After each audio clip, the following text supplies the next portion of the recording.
รถไฟมาแล้วรถไฟมาแล้วผู้เดียวบ่ครับน่ะ ผู้เดียวเลย ผู้เดียวครับเป็นบ่นี่นะชุดเลยบ่เก่งผู้เดียวเลย ยังอันเนาะอันนั้นน่ะยังอันนั้นน่ะ ทีวี ทีวีเพิ่นคืออยู่เทิงตึกเครื่องหยั ที ง วีได้นี่นะ ทีวีก็อยู่เทิงตึกก็ได้มีเนาะ เอากูยังไม่เบิ่งความเจริญของเมืองไทย อันนั้นมันอยู่ลุมมันบ่อัน ใน นั้น ลุ น่ะ งที่เฮาขึ้นมาน่ะเด้ในบนที่เฮาย่างมา ความเจริญเมืองไทยนี่เนาะฉบับเจริญกระดอกกระเดี่ยเนาะ เจริญแฮง รถน่ะจำปวกกินเมาโลดบัดนี้ สดจำพวก ที่ดู เบิ่งตึก น้องมีต้องอธิบาย สูงแต่บัดบ่เคย เป็น เห็น อะไร เนาะ แม่เห็นรถไฟแม่ ใส่รถว้าเรถไฟมาแล้วรถไฟมาแล้วผู้เดียวบ่ครับน่ะ ผู้เดียวเลย ผู้เดียวครับเป็นบ่นี่นะชุดเลยบ่เก่ง ผู้เดียวเลย รถไฟนี่เก่งขนาดครับผู้เดียวยาวๆก็ขับไปได้ผู้ เต คนมันก็มืดนั่นนี่เนาะ สวัสดีนะครับสวัสดีครับ เบิ่งกันแล้วบ่เชื่อได้แนวนี้บ่เชื่อแม่บ่เชื่อที่ว่าสิขึ้นจังได๋อันนี้น่ะ เป็นครั้งแรกเนาะแม่ แม่นแต่ว่าไปหลายๆจุดเฮาไปเมื่อก่อนเมื่อหลังสงกรานต์ก็แม่ก็เห็นแล้วว่าเจริญเนาะ เจริญ แต่มานี่มัน ว่าแห่งเจริญกว่าอีกกว่ายังต้นไม้ขึ้นปลูกอยู่เทิงก็ได้เนาะบ่เคยเห็นจักเทื่อได้บัดนี้ ยังมีหลายจุดอีกแม่ยังบ่เคยไป บ่เคยเห็น สบายดีนะ FC น้องมีสวัสดีนะค ส รับ บายดี สบายดี กันทุกคนพบกันน้องมีแล้วเนาะมื้อนี้ก็พาแม่มาเที่ยวหาดมายางเบิ่งพาเพิ่นมาเปิดหูเปิดตาเนาะ ก่อนยังไปปก แม่ วันนี้ก็ถือว่า โอ้ยโหเส้นทางมันขึ้นได้จังได้สูงๆอันนี้น่ะคือจังว่าอยู่เทิงผ้าเพิ่นแม่นบ้านเฮาเครื่องเทิงผ้าเนาะ แอคชั่นแม่เล่าครับ แม่นับบ่เป็นดอกแม่นี่บ้านเนาะ 3สั้น2สั้น นี่บ่นับทางนี่บ่นับจะพานนี่บ่ นับทางนี่อันนี้ก็ชั้นหนึ่งรถไฟฟ้า สอง อันนี้ก็2 2สั่น3สั่นเนาะคันแม่ 4ข้างล่าง คันแม่ไปนี่แม่ลงแล้วได้นี่บ่จักทางสิออกสิเก่าเลยนั่น แม่ชีอย่างเดียวแล้วแม่อยู่ ติ ใต้ดินแล้ว ก็มีบ่ ใต้ดินที่จะเจ้าลงไปมื้อนั้นหั่นเด้ที่ไปเบิ่งอีหยังไปข้างล่างไปวัดไปเบิ่งอันอีหยัง บ่เคยเห็นเจริญคักเจริญแน่แม่บ่เคยเห็นแต่ว่าตึกนี่ก็คักใหญ่คัก มาอีกแล้วพุ่นลงไฟฟ้ามาอีกแล้ว แม่มันก็ถือว่าคนผู้เดียวขับรถยาวๆหั่นน่ะคือขับได้จังได๋คือสิเก่งแท้สิแพ้ขับได้สูงยาวๆคนเดียวครับอยู่พุ่นบ่แล้วว่าห้องนี้ก็มีคน พุ่นก็ผู้เดียวหั่นแหละ ติ เบิ่งตึกก็ตึกสูง เนาะ ๆไปมื้อนี้สิพาแม่ ความเจริญ ไปใช้กับความเจริญ พาเพิ่นมาเบิ่งความเจริญของเมืองไทย ไม่ให้ครับ อยู่ในนี้ นี่บ่ เอากันเจ้าอยู่ใกล้กับเรา แน่ แตกบ่ได้ มีหัว บ่ มั้ย บ่มันยาก ตาม พาแม่ไปเบิ่งความเจริญของเมืองไทยเนาะ อันนั้นน่ะยังอันนั้นน่ะ ทีวี ทีวีเพิ่นคืออยู่เทิงตึกเครื่องหยั ที ง วี พุ่น ได้นี่นะ ทีวีก็อยู่เทิงตึกก็ได้มีเนาะ เอาผลสิติดโชว์โฆษณา ไปได้ใช้แม่ก็เห็นไปใช้แต่ว่า แม่ แม่น่ะ ให้น้องมีพาแม่ขึ้นไปเพราะน้องมีเคยมาแล้ว สิพาแม่ไปเบิ่งงานสวนลอยฟ้าอยู่ใจกลางเมืองของประเทศไทย ขึ้นไปแม่จะเห็นความเจริญกว่านี้อีก สิมันแม่นบ่มันบ่แม่นดอก แม่นเลยเนาะ สิเอาประตูหั่นนะที่ว่าเฮาสิไปแล้วมันเปิดเนาะ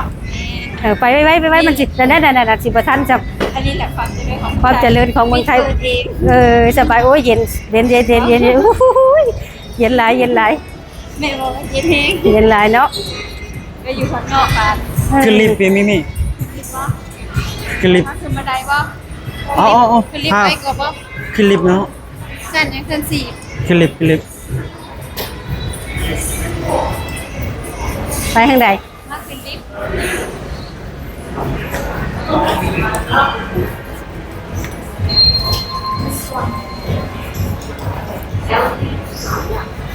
ก็บัดนี้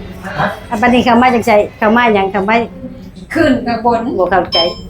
เขาจักน้ำมันนอก อันนี้คือลิฟต์ได้สิ สิ ไปข้างบนพูน อ้าวยืนที่เจ้าที่ก็ขึ้นไปได้บ่นี่ โอ้ยได้แล้วไปบ่บุกไปบุกไป มันขึ้นเลยนะ มัน แม่ ขึ้นแล้วบ่นะ คนเลยแม่ โอ้ยแม่ ต ละ อน ว่า นี้จะเป็นสร้างร้านฟ้าได้ไหม แม่ละมายืนอยู่ของเก่าเด้เอ้าได้แม่บ่จักเด้อแค่นี้จำคนตาบอดเอาจำคนตาบอดโลบาดนี่อุ้ยคือว่ายืนอยู่ซื่อๆเนาะ นี่มันเป็นชนลอยฟ้า ใส่ คิดว่าอยู่วันเก่าแม่ คือว่าอยู่บนเก่า บ่เมาแม่ขึ้นลิฟต์ บ่รู้สึกหยังเลย โอ้มันคือบ่ได้ขึ้นคือยืนอยู่เฉยๆคือยืน อ๋อ อยู่ว่าง คือยืน คือตรง เฉยๆ จงนี่แหละคือว่าชื่อบ่ได้ หักไปหักออกมาแบบบ่เป็นบอล บ่แม่นเอ้าคือเอ้าคือเป็นมอง ละบอล โอ้ย พุ่นแม่ข้างหน้าพุ่น แม่แล้วว่าเขาไปหันเขาไปหยังแบบว่าเขาไปห้องบ่แม่ว่า แม่ฮู้จัก เข้าห้อง อุ้ยบ้านนอกเนาะ นี่ตักแรก บ่ฮู้จัก แรก บ่ฮู้จักว่าลิฟต์มันจะแม่นว่าหยังกับ เห็น ประ ยัง เท บ่ ศ แม่ข้างหน้า กู เบิ่งความเจริญของเมืองไทย อันนั้นมันอยู่ลุมๆมันบ่อัน ใน นั้น ลุ น่ะ งที่เฮาขึ้นมาน่ะเด้ในบอลที่เฮาย่างมา อุ้ยความเจริญเมืองไทยนี่เนาะใช่บ่เจริญกระดอกกระเดียเนาะ เจริญแฮง รถน่ะซ้ำปวกกินเมาโลดบัดนี้ สดจำพวกกิน ที่ดู เบิ่งตึก น้องมีต้องอธิบายให้พี่ๆเพิ่นว่าพวกกินเมาคือหยัง มันปวกกินเมาเอ้าสมมุติว่า จำเมามาตอมแสงไฟ แมนมันหลาย แบบอันคือฝนตกแหละอันแมงเมามันมาตอมอันแสงไฟแหละอันแมงเมามาตกครบอันละเนาะ คือปวกกินเมาแม่ว่ามันหลายหั่นน่ะมันหลายกระดอกกระเดียเนาะโอ้ยประทับใจหลายลูกหลานพามาเบิ่งจังซี่นี่อุ้ยแม่บ่เคยเข้าลิฟต์แม่ว่าหยังยืนอยู่เฉยๆยืนอยู่ของเก่าบ่ได้ว่าไปไสนั่นน่ะ เบิ่งความเจริญนี่แม่เบิ่งในตึกยามกลาง อุ้ยรถไฟบ่น่ะผู้ ประเทศไทยหนึ่งรถไฟหลาย ถ้าลูกหลานบ่มาทำงานเมืองไทยสิมีโอกาสเห็นบ่แม่ บ่เห็น บ่เห็น บ่เห็นความเจริญดอก แม่เขาไปที่สวนยังมีไม่มีว่าแม่ว่าอ้าวอันคือทองคำเหลืองหูอยู่แม่เลี้ยวเข้าไปนั่น เด้สวนลุมนั่น สวนลุมนั่น ก็จะเห็นไฟนั่นน่ะไฟงามๆน่ะ แม่ว่าโอ้ยน้องไม่มีเพิ่นคนสำเฮานี่เพิ่นสิให้เข้าบ่สวน อ๋อย่านบ่ให้เขา ญาติบ่ให้เข้าไปแล้วเนาะเพิ่นก็อนุรักษ์ดีใช่ว่าแม่นยังกระดูกหลังสร้างชาติที่เพิ่นยังว่าห่วงเขาแม่นบ่เนาะเหลืองหูแล้วมีกองเพืองแล้วก็มีควายกระดูกหลังสร้างชาติคันมันยังกับประเทศลาวนี่อันถือว่าเจ้าชีวิตบ้านเฮาเอิ้นเนาะ อ๋อ อันนั้นประเทศไทยในหลวงแม่นบ่เพิ่นยังบ่ได้ลืมเหมือนที่ว่าบุญคุณนำเรื่องว่าเฮ็ดข้าวปลูกข้าวหั่นน่ะเฮ็ดให้ใส่นาคันแม่นบ้านเฮาน่ะแต่เพิ่นน่ะเป็นผู้ใหญ่แต่ว่าเพิ่น วิ ผู้ให ถี ญ่ ชีวิต แม่นเป็นผู้ใหญ่ก็แจ้งว่าเพิ่นยังรักษาแบบว่าคนเฮาทำให้ทำนาเพิ่นยังถือแม่นบ่แต่ว่าคอยผิดเว้าผิดพลาดพลาดก็ขอโทษอภัยเนาะแต่ว่าเพิ่นนับถือกระดูกหลังสร้างชาติคนชาวไร่ชาวนาแม่นบ่เพิ่นเฮ็ดควายแล้วก็เฮ็ดห่วงข้าวเหลืองหูบัดนี้มีนกอีกได้มีนกแม่ว่าอ้าว ความหมายของแม่ ความหมาย นี่ ของ คือ แม่ว่า ให้ความสำคัญกับชาวนา แม่น เอาชาวนา แม่น มา แม่น ให้คน แม่น ต่างชาติได้เห็น แม่น ว่าชาวนามีความสำคัญ แม่น ขนาดเพิ่นเป็นในหลวง แม่น เพิ่นก็ยังเอามา แบบ กอง นี้ เฟืองกองเข่ามีควาย อ๋อ เพิ่นอนุรักษ์แบบว่า อนุรักษ์ กระดูกหลังสร้างชาติของประเทศ กระดูกหลัง ลาว ของ แม่น ชา ว่า ติ ประเทศประเทศลาวเฮาก็แม่นว่าปลูกข้าวเนาะ แม่น แล้วก็ เพิ่นให้ มี ความ ค สำคั วา ญ ยแม่นเพิ่นก็ยังว่าโอ้ยเพิ่นก็ยังนับถืออยู่เนาะเพิ่น เป็นอะไรแม่ขึ้นมาเห็นแบบนี้ ตุประทับใจหลาย แม่บ่เคยเห็นจักเทื่อ เบิ่งเร็วไปทางไหน เรียกไปใช้กะหุงเอื้องเหลืองเหลื่อมเนาะประเทศไทยเนาะปื้อตึกกระตึก เชื่อแล้วเพราะว่าเจริญบัดนี้ เชื่อ แม่แต่กี้แม่มานี่แม่ว่าบ่เจริญบัดมาดูมาคอยจังซี่เนาะขึ้นสั้นสูงเปิดความงดงามนี่ของประเทศไทยนี่งาม แน อั ม นนี้ แนมไปทางใดก็เห็นแต่ความเจริญเนาะ ห็มันความเจริญล่วงมุกล่วงใจเนาะแปลว่าดีใจหลายแบบว่าคันแม่นว่าฝนตกอึ้งห้องพุ่นไปความดีใจและอึ้งสิลงไปห้องอยู่น้องอะนะคันประเทศลาวเฮาหั่นนะความดีใจนั่น เห็นบ่ต้นไม้ใหญ่บ่มันยังมีใหญ่กว่านี้อีก อันนี้อยู่กลางเมืองเลยนี่ อันนี้อยู่กลางเพิ่นสิมาปลูกได้จังได๋เอ็ดก็ต้นไม้จังซี่บ่ ขึ้นมาอยู่ใจ แม่นี่ กลางเมืองอยู่ แม่นี่ยังบ่เข้าใจปานใดสิว่าเอามาปลูกจังได๋ไม้ต้นไม้อยู่กลางเมืองกลางอันนี้นะอนุรักษ์ไว้แบบใดอันนี้ว่าแบบว่าคนมาชมมาดูมาเบิ่งมาแย้งมันบ่ ถ้ามันเป็นธรรมชาติ ธรรมชาติบ้านเฮาดีแล้วรู้ไว้จังซี่แม่เห็นนี่ ขอบคุณครับ ประทับใจหลายจับหลายใจหลายเห็นแบบจังซี่ความเจริญของประเทศไทยเนาะโอ้ แม่เชื่อว่าโรงพยาบาลเมืองไทยนี่ เป็นจังได๋ มีจัง4-50สั้น บ่เชื่อ แม่บ่เห็นจักเทื่อ บ่เคยเห็น บ่ เนาะ เห็นบ่ นี่ข้างหลังอ่ะแม่ นี่อันนี้ ใส่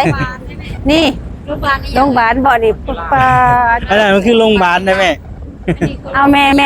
เอาแม่ แล้วก็ห้องหมอ แม่ ห้องหมอ แม่ว่าตึก ห้องหมอ ตึกที่ว่าคน แม่นเบิดได้แม่นั่น นี่อันนี้นะ ได้หลายตึกนะแม่นเบิดโรงพยาบาล แนวนั้นบ่แม่ละว่าตึก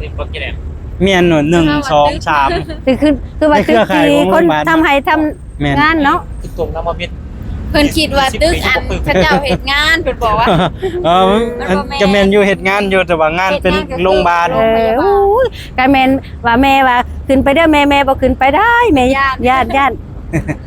นั่นคือโรงพยาบาลหมดหนอ1 2 เพิ่น 3 สิใส่ลิฟต์ขึ้นไป โรงพยาบาลจุฬาลงกรณ์ อืม ใหญ่คักแม่ เห็นคักเห็นแน่ว่ามันสิเป็นต้นไม้เนาะกะแม่นคือบ้านเฮากับภูเนาะเป็นภูเป็นหยัง เบิ่ง หั่น ทา น่ะ งนี้แม่ ผู้ยาม ใช่เจ้าประทับใจหลายชื่นมกชื่นใจแม่มาเห็นจังซี่เนาะ คิดว่าอยู่ต่างประเทศเนาะแม่ โอ้ยแม่นนั่นแหละแม่นเลยคือว่าต่างประ เมื เท อง ศ ไทยเพิ่นมีกบไดการเดินทางสะดวกสบายอะ ต่างประเทศแล้วเฮานะเนาะ แม่เห็นบ่แดงๆข้างล่างอะ ใส่ นั่นๆๆ อีหยังอันนั้นน่ะรถ ทางลงรถไฟฟ้าใต้ดินได้น่ะ อันนั้นแดงๆอันใด แม่น ที่เฮาเคยนั่งลอดผ่านเมื่อก่อน โอ้ยแม่ละว่าอันรถอันยังเพิ่นโกบไว้ชื่อๆได้นั่นน่ะ ทางลงได้น่ะ ตั้งแต่ดิน ติ แกเคยลงไปหรือเปล่า บ่เคยอยู่อันที่แหล่งพาไป นั่ง บ่ ผ่านแต่บ่เคยขึ้นมา ติ นี่ อันยังปลาใหม่บ่อันนั้นเป็นภูเขา สวน สวน สวนลุม ลุมพินี อุ้ยจะแม่นน้องหุงน่ะนะนั่นน่ะเจริญหลายประเทศไทยนี่อุ้ยผู้ไผหยิบยับไปคือไผแสงสีนี่เนาะ ยามกลางคืนเพิ่นสิเปิดไฟเปิด เออ ตามตึกตามอะไรเงี้ยไปความเจริญแฮง ดีมกดีใจแล้วมาเห็นประเทศไทยเจริญรุ่งเรืองเลยนี่ ที่ประทับใจไปกว่าหันก็คือขึ้นมานี่ก็บ่ได้เสียเงินแม่นบ่ แม แม่ นแมนบ่ได้เสียเงินเก่าพี่ เข้าพี่ เขาคณะสวนน่ะกับผู้ สูงปานนี้ก็ให้เข้าฟรีเนาะไปเบิ่งข้างหน้า ไปโอ้ยชื่นมกชื่นใจดีมกดีใจหลายลูกหลานอุ้ย เป็นธรรมชาติมันเย็นสิบ่ เท่าละคือบ้านเห็นจังซี่คือดีมกดีใจคือสมมุติว่าเป็นเด็กน้อยใช่ไปเนาะเฒ่าปานนี้ อั หั่ น น นี้ นะ แม่พา แบบ พา ดี ยาม ใจ ยาม หั่นนะ ผ่านเร็วตัวนี้ แบบดีใจเนาะมวนหลายเนาะ มันโตจะมาเบิ่งดี อืม ไม่บ่ล่ะเป็นธรรมชาติ ธรรมชาติบ้านคือจังเนาะคือปลูกต้นไม้ จะมากลางวันคนสิหลายได้อแม่ตรงนี้ ตอนกลางคืนเป็นจังได๋ ตอนกลางคืนก็มีอยู่ มีอยู่แต่ แต่กลางวันมันหลายกว่านี้ เขาเจ้ามาเบิ่งบ่เขาเจ้ามาหลอกเบิ่งบ่ อันนี้มันเป็นน้ำพุได้แม่ อันนี้ เอาน้ำพุมันสิมาจากไส มาแต่พืชแหละ พี่มาพี่ก็ได้พี่ ไสเอาแม่ขอถามในหยังลูกอันนี้นะ กิน เอา นี่สวนลายผ้าสวนอยู่เทิงผ้า อันนี้บ่สวนลอยฟ้าบ่ อันนี้แหละสวนลอยฟ้า อันนี้บ่เห็นแต่ชื่อแซวๆเขาลือว่าสวนลอยฟ้าเนาะ ลอยฟ้า วันนี้แม่ก็สิมาเห็นมื้อนี้แหละ เป็นจังไดบรรยากาศดีบ่งามบ่ ดีโอ้ยคือจังเฒ่าแล้วเป็นเด็กน้อยนี่เนาะ แบบมันมาเที่ยวแบบว่ามันม่วนในจิตในใจเด้เพลินไปเลยอุ้ย เจ้าคิดบ่จังไดพวกนี้เพิ่นเอามา เอามาปลูกได้จังไดอันนี้น่ะเนาะ อยู่กลาง มันเกิดเองบ่นี่มันเกิดเองบ่นี่ บ่อะไรให้ มาปลูกบ่เพิ่น เก่งบ่แม่ว่าเพิ่นเก่งบ่ เก่ง เบิ่งไอ เก่ เดี ง ย เก่งเก่งเก่งไปปลูกได้จังไดเนาะนี่น่ะเนาะแม่ละว่าเป็นอันเป็นแบบว่าเพิ่นเทเป็นพื้นอันปูนเลยมาได้นี่น่ะ มาเองบ่ คือว่ามันขึ้นมาเองแบบฉันว่าอะไรกับบ้านบ้านเฮาหั่นนะประเทศลาวเฮาเนาะมันสิเกิดขึ้นมาได้นี่เนี่ยมันเกิดขึ้นมาเองได้นี่เอ้ามันนี่น้ำไปจังซี่มันสิไหลมาจังไสอันนี้เนี่ยมันมาจังไสคือจังเอ้า บ่เด้ ไหลลงมาบ่มีปลาบ่ บ่ เพิ่นบ่ได้ปล่อยปลาเนาะเอออุ้ย ข้างล่าง คะแนนอุดมสมบูรณ์คะแนนว่าเป็นเด็กน้อยมาเล่นนี่ม่วนขนาดนี้เนาะแต่แม่นบ้านเฮาก็น้ำต้นตาดแม่นบ่บ้านเฮาน่ะแต่ข้าวอ่อนแม่เป็นเด็กน้อยแม่สิไหลลงมาตลาดลงมาเลยได้นี่อันไปเลี้ยงงัวนะเลี้ยงงัวเลี้ยงควายน่ะมันสิเขาเจ้าสิเอิ้นว่าน้ำต้นตาด จะได้เอาแม่พามากลางคืนนะว่ากลางวัน มันมืดเนาะ แม่น สมัยเด็กน้อยนะแม่ไปเลี้ยงงัวเลี้ยงควายน้ำต้นตาลบ้านเฮาอ่ะนะมันสิไหลลงมาแตรนลงมาเลยนะอุ้ยมวนคือหอดข้าวเป็นเด็กน้อยเนาะ บ่บรรยากาศดีเลย เย็นดีเนาะอืม เบิ่งบันไดก็มีแต่ไฟ พี่มาทางพี่ก็ได้แม่ ใช่เอาไปว่า เพิ่นให้เข้ามาพี่ได้นี่เนาะ พี่หมด อุ้ยคือต้นไม้เกิดเองอยู่ในอัน ธรรมชาติ สิธรรมชาติบ้านเฮาหั่นนะสิน้ำปลาน้ำหยังหั่น อั นะ นนี้ นี่ เพิ่นหยกมาจากข้างนอกแล้วมาเฮ็ดอยู่ในสวนนี่คือเพิ่นลองสวนลอยฟ้า คะแนน นี่ คะแนนบ้านเฮากับบอสนี่นี่บอสนี่ บอนบ่ บอนแล้วนี่ ข่อยยังบ่ บ ได้ อนอีหยังต้นกล้วยต้นอ้อยต้นกล้วยน้อยเนาะ แม่กลางคืนได้นี่แม่เพิ่นยังมาพากันมาเล่นมาเที่ยวเบิ่งจะไป นี่กกอันนี้นั่นกกอีหยังว่ากกขาวบ้านอีหยังคือบ้านเฮาอันนี้มันคืออยู่ได้นี่กกตัวนี้ในหน้าเฮาเนี่ย กบแค่นาง เนาะ เบิ่ง นี่ผักกูดบ้านเฮานี่ผักกูดบ้านเฮาคือนี่มันเกิดที่แถวคำแถวหยังนี่แน่นี่กี่แรงนี่แรงแม่นนี่ แม่นนั่นแล้วพักกูดนั่นแล้ว ผักกูดบ้านเฮานั่น แม่น อุ้ยแม่เคยไปเก็บนี่ แต่ว่าบ่แม่นมันก็มีหลายแบบเนาะผักกูดก็ได้แม่คือว่ามันเกิดธรรมชาตินี่แบบมันต้องจับเลย เกิดธรรมชาติเนาะ จับบ่ได้หรอ มีแต่ต่างชาติบ่ได้ไปกับ โอ้ยมีแต่คนต่างชาติมาเที่ยวเนาะไปทางไหนลูกบัดไปทางไหนบัดนี้ลงลุมบ่บัด เย็นน่ะก็ขึ้นเบิ่ง นี่บ่ ขึ้นไปเบิ่งน่ะ อ้าวขึ้นแล้วอันนี้มันคือ เย็นน่ะบางคนขึ้น เมื่อในยามกลางคืนนี่ก็ยังมีคนหลายๆอย่าเบิ่งอันนี้ตอนนี้2 ทุ่มกว่าเกือบ3 ทุ่มแล้วไปจักทุกคน นี่นะนี่บ้านบรรยากาศกกยังน้ำค้ำน่ะเนาะน้ำบ้านเฮาหั่นนะ ประเทศแบบเป็นธรรมชาติ ธรรมชาติดีแล้วเนาะ นี่ขึ้นนี่ ขึ้นไปเบิ่ ขึ้ ง นได้บ่นี่ขึ้นได้บ่ ต้นไม้ใหญ่ครับบ่ เบิ่งในต้นใหญ่ๆ บ่แม่นกกเปื่อยบ้านเฮาบ่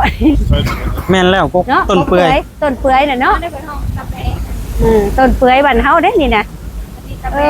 ต้นเปื่อยปุ้ยเอามาปลูกได้จังได๋นี่แม่บ่เชื่อเด้นี่ เบิ่ง เดี๋ยว ต้ มาน ให ใส่ ญ่ จัง จัง ได๋ เนาะ ต้นบักใหญ่นี่ ต้นใหญ่ๆนี่วะ บัดที่ว่ามันใหญ่นี่เพิ่นสิตัดได้จังได๋เนาะ อยู่ชั้น4ชั้น5นี่ เพิ่นบัดใหญ่เพิ่นก็ตัดทิ่มบ่นี่ มันก็สิตอนลง อุ้ยเย็นดีเนาะบรรยากาศดีนี่เห็นบ่นี่คันคือบ้านเฮานี่มันสิเกิดเองแล้วนี่คันเป็นบอนก็ตัดมาแกงมาหยังได้ใช่ไหมเป็นดอกก็แม่นกกถึงนี่ที่บ้านเฮานี่ เชื่อแล้วบ่แม่ว่าเพิ่นเฮ็ดสวนลอยผ้าได้ เชื่อแล้วแม่เชื่อแล้วบัดนี้แม่บ่เห็นจักเทื่อเนาะมันมาเห็นมื้อนี้เพิ่นเก่งอีหลีเพิ่นเก่งความสามารถเพิ่นนี่กว่า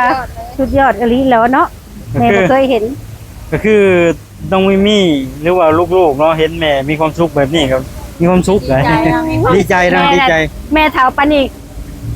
มันดีใจซ้ำเด็กซ้ำคือว่าอายุ17 18เนี่ยดีใจนะมันดีใจนะ โอ้แม่ไปช่องเมืองเด้อพุ่น ดีใจหลายดีใจหลาย กูจะเดี๋ยวเบิ่งทางลมบน นั่นมีแต่ก่อนอันนี้ป่ะป้ามันเราเป็นมีคนเนี่ยบ่ เจ้าก็ยัง หลายชั้นนะแม่ หลายสันเนาะ เฮ็ดสวนให้ขึ้นฟรี สวนใดจังได้ ขึ้นปีได้นี่ประเทศไทยยอใจดีบ่ ใจดีอยู่ ใจดี ใจดีปลูกตึกกันใหญ่ๆพุ่นเนาะโอ้โตขึ้นได้อันนั้น แม่ก็คือรีบก็เอาขึ้นมาดิ เจ้าว่ามาประเทศไทยเทื่อนี้คุ้มแล้วเนาะแม่เห็นจำนี้ก็ เห็นเบิดได้เห็นเบิด แต่ยังหลายบ่อนอยู่เด้อแม่ที่ยังบ่เห็น จำนี่กันยังแม่ว่าความเจริญจำนี่แล้วเมืองไทยประเทศไทย ไปทางไหนก็พอแต่ความเจริญเนาะ แม่นเพิ่นเฮ็ดได้ เดินแห้งเลย เพิ่นสร้างได้จากความเจริญหุ่งเรืองคนอยากมาเที่ยวมาชมใครมาเสียมาชมก็ปุ้ยไปตาเบิ่งแต่คันมาแล้วก็แบบว่าดีมกดีใจ มันม่วนในจิตใจเนาะคือเรื่องจิตคือเอียกเนาะได้เนาะ เป็นอะไรแม่มาเห็นกับตาแล้ววันนี้ อยากฝากอิหยังถึงคน แบบว่าจะ ทาง พา บ้านเฮาบ่ที่เพิ่นยังบ่เห็น อยากฝากให้อันบอกคนทั้งบ้านที่ว่าความเห็นความเจริญเนาะแม่มาเห็นแล้วอยากให้ทั้งบ้านทั้งหมู่ทั้งผู้ทั้งบ้านมาเห็นความเจริญคืออันแม่นี่ เห็นแล้วอยากหลงทางบ่จากเมื่อเลยบาด เห็นแล้วลงทางก็อยาก ยัง เมื่อ เมื่อบ้านแล้ว น้องเสน่ห์เมืองไทย แม่มันความเจริญเนาะแปลว่ามันหุ่น มันงาม มันเรืองมันงาม มาเที่ยวแล้วก็ประทับใจอุ้ยม่วนหลายข่อยว่าอยากให้พาคนทั้งบ้านหลายมา เค เบิ่ ย งกัน เคย เด้ เค อย เห็นแต่ในทีวีมัน แม่นเคยเห็นแต่ในโทรทัศน์ค่ะแม่นบ้านเฮากับโทรทัศน์เนาะ อ๋อก็ถัดมันก็งามปานนี้บ่แม่ ก็งามอยู่แต่ว่าบัดนี้มาเห็นตัวจริงแฮงกว่าในโทรทัศน์เนาะ ตึกกว่าหั่นอีก กว่าประทับใจอีหลีเห็นอยู่ในโทรทัศน์ก็ยังบ่ปานนี้แม่นบ่มาเห็นนี่ปอดลูกเจริญหลายประเทศไท ก็เว้า ย ง่ายๆก็คือข้าไผอยากเห็นความเจริญให้มาเมืองไทยก็เห็นแล้ว แม่น บ่จำเป็นต้องไปไกลแม่นบ่แม่ แม่นมาเห็น มาเห็นฉัน ใกล้ๆบ้านเฮานี่ข้ามน้ำโขงมา แม่น ก็เห็นแล้ว เห็น โอกาสกลับมา มาเด้อมาเที่ยวน้ำแม่เด้อ เรื่องของเมืองไทยเนาะ เจะเดินหลาย โอเคสำหรับคลิปวิดีโอนี้ก็พาแม่เที่ยวสำนี้ก่อนเนาะ แม่น ก็เห็นแล้วสวนก็ร้อยผ้าลีอยู่เทิงผ้า เห็นแล้ว ในกลางเมือง แม่น ก็ เชื่อแล้ว แน บัด ม นี้ แน แม่ มไป แม่ ทา เชื่อง แล้ว ไหนบ่สิหันซ้ายมองขวามองไปทาง เจะ ใด เลิศ ก็ บัดเห็นบัด เจริญหมด เจะ แม่น เลิ บ่ ศ แม่ บัดแม่เห็นแล้วประทับใจแล้วบัด มี เชื่อ แต่ แล้ ตึ ว กมีแต่หยัง แม่นแต่ต อ้าว ะกี้เห็นแต่ลูกว่าพี่แรงว่าอะไรซื้อจังนั้นจัง พ่อได้มาเห็นกับ มาเห็นแล้วบัดนี้เลยตะกี้เห็นแต่ชุมเจ้าเว้าชูพังเนาะว่าเห็นในคลิปลูกๆแล้วบัดนี้มาเห็ เจ น น ตัว จี จริง ว่า แล้ว บ่ออกกูเนาะเจนน้องบ่อ โอ้ย อก เว้าบ่ออกมันประทับใจหลายมันดีใจแบบว่า มันซื่นมันล่วงเลย ซื่นบานกับเป็นบ้านเฮาก็ มวนหลายมวนหลาย ฝากเป็นกำลังใจให้น้องมิมี่นะ แม่น แล้ว แม่ ก็ นแม่น เบากิหลังชาแนลบ่มีคุณอินดี้เนาะตอนนี้ก็ถ่ายนํกันอยู่นะครับก็ฝากพี่ๆคอมเมนต์แล้วก็พูดคุยทักทายผ่านคอมเมนต์เข้ามานะคะคลิปนี้นะครับ การพูดที่ไม่เหมาะสมหรือว่าพูดผิดประการใดก็ขอโทษ ข ข อ อ โท อ ษ ภัย ขออ เนาะ ภัยเนาะว่า เรา ผิด จะ ว่าถูกก็ได้ คุณสถาน จะ ที่ เก็บ เนาะ ปรับปรุง